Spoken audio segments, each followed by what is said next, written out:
Welcome back to the Beef Bar Bruin Banter TV.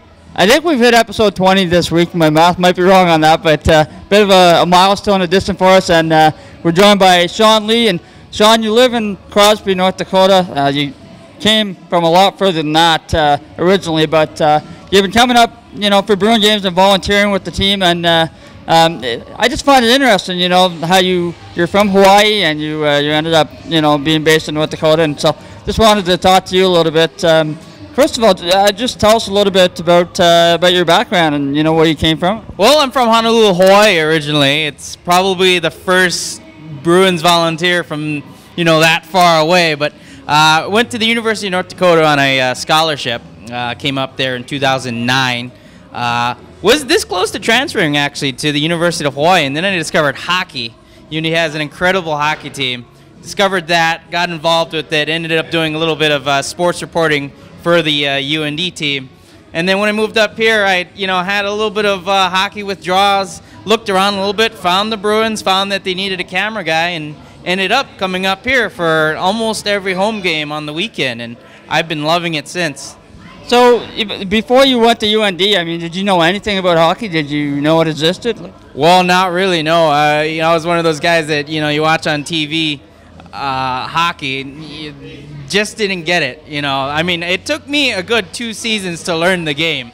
What got me was why the play stops every time the puck crosses the red line or things like that. So it took me a good couple seasons to get into it, but after discovering and really learning the game, I really fell in love with it because it's 60 minutes of straight action from the puck drop to the end of the game.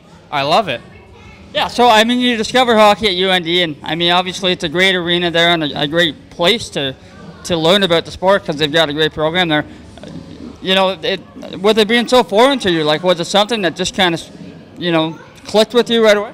I think so. You can tell with people who haven't been to games before that they don't understand it, but it's a very natural game, and it's very not only fun to watch but fun to play. I've been playing the old timers pickup games down in Crosby every Monday night.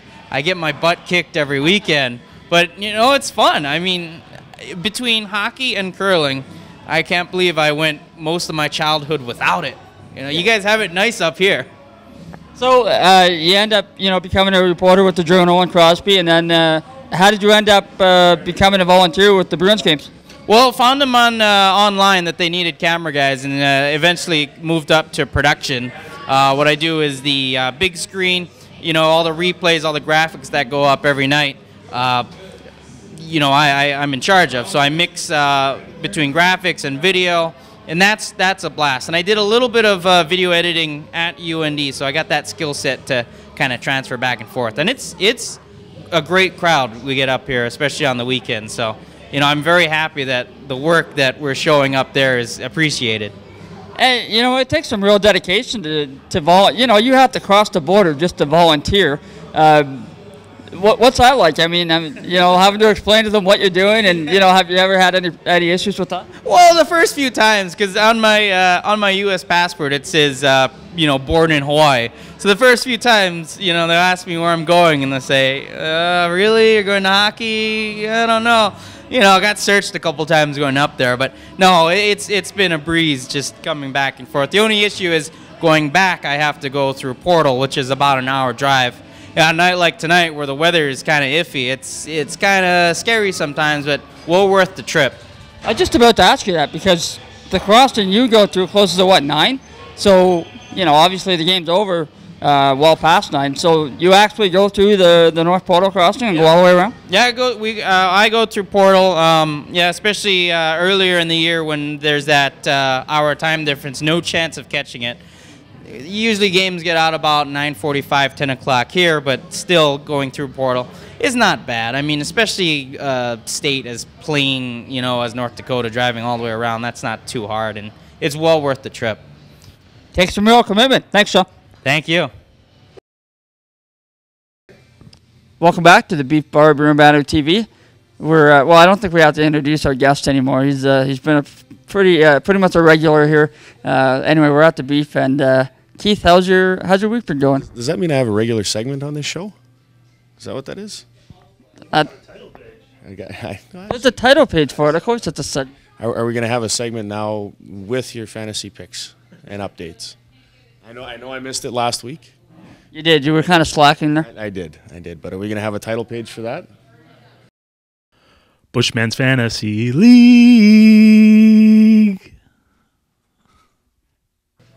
All right. Anyway, okay. We can get to that at the end of the segment here. Fair enough. The reason I didn't feel the need to introduce you is because you've kind of become a prophet now with the legendary tale from Saturday's game against Melfort, where you famously told Dylan Smith before the game that he would score 4 goals.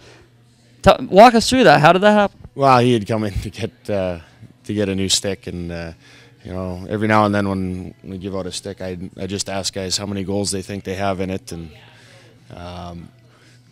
Smitty had joked that he figured he probably had 3 in there and maybe an assist, and I said, well, I think he got 4, and he goes, okay, and that's sort of the way it went. It was just a joking thing. We actually did that up, and when he first got back, when he picked out a stick, I asked him how many he had in there, and I think he said 3, and he ended up getting 2 that game. So we've been close, but that's the first time we've hit dead on, so that's good. So that's why he didn't score on those 3 or 4 other glorious chances he had. I mean, you could have told him 7, and maybe he would have done it. Well, let's not get greedy here. We need to save some goals for down the stretch here. So the other night against Yorkton, did you have a stampede of players coming into your office asking you how many? No, we didn't. But, yeah, probably would have been a good idea. If we could put that in their mind that they can get 3 or 4 goals each, we probably would have been much better off last night. As opposed to the 1 goal you did score. But, yeah, moving on to that game. First off, you almost won it, with whatever it was, 30 seconds left in regulation. Just a crazy bounce off a dump in and ended up in front. Smith had it on his stick, and then Chase Norris just made an incredible play to get over and block it. Yeah, that was an incredible play, and like I said, I haven't watched it again on video yet, but I just caught it out of the corner of my eye, and talking to Dylan, he certainly thinks he should have put it in, but that's the way it bounces sometimes, and we had other opportunities to score as well, but that was obviously the most glorious opportunity that we had, and as it turned out, going into overtime, it didn't turn out our way, but I thought Dylan did his best to try and get us the win there. And I mean, the overtime winner too had a bit of I don't know if you call it controversy, but a bit of excitement there too. Yorkton scoring it off the rush, and just a couple seconds earlier, a big hit at center ice that looked like it could have been interference. Yeah, well, it's something that led to the opportunity. I mean, we had 2 guys run into one another, and you can look at it however you would like. I mean, neither of them really had the puck, and our guys skating backwards, their guys skating forwards. You could argue that it was interference, but at the end of the day, the guys that are making the call didn't make the call, so that's what happens.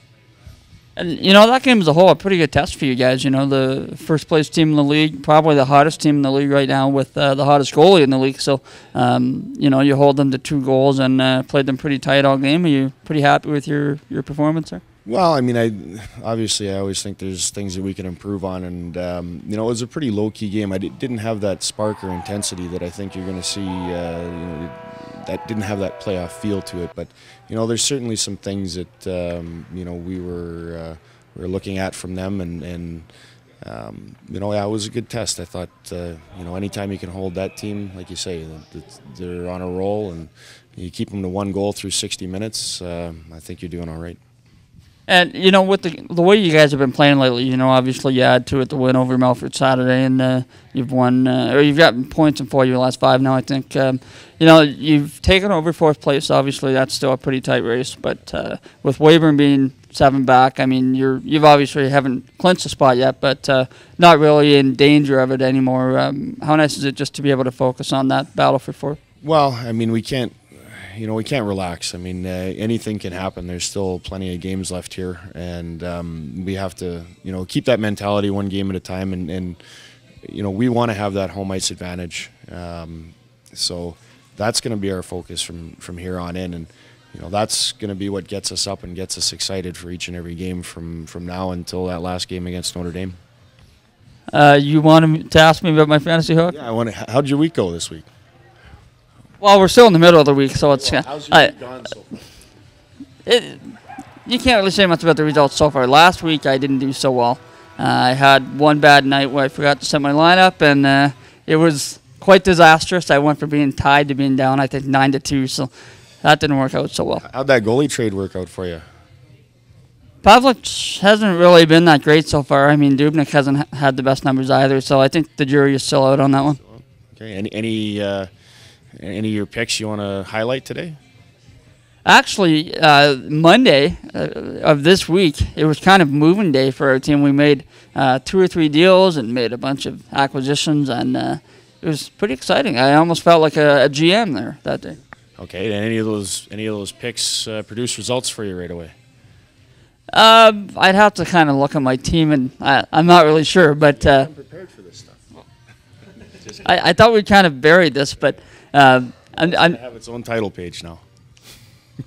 I'm just trying to remember some of the moves I made, but I know none of them were major moves. They were just kind of shuffling the deck and getting their positions balanced out and everything. All right. Well, we'll revisit it again next week and see how it goes. Are you satisfied with your investigation? So far, yeah. This is kind of fun. Even though I didn't really give you much. That's all right. You'll be more prepared next week. I have a feeling that's what you'll be. Okay, I'll try to do that. We'll see you next week and see how prepared I am.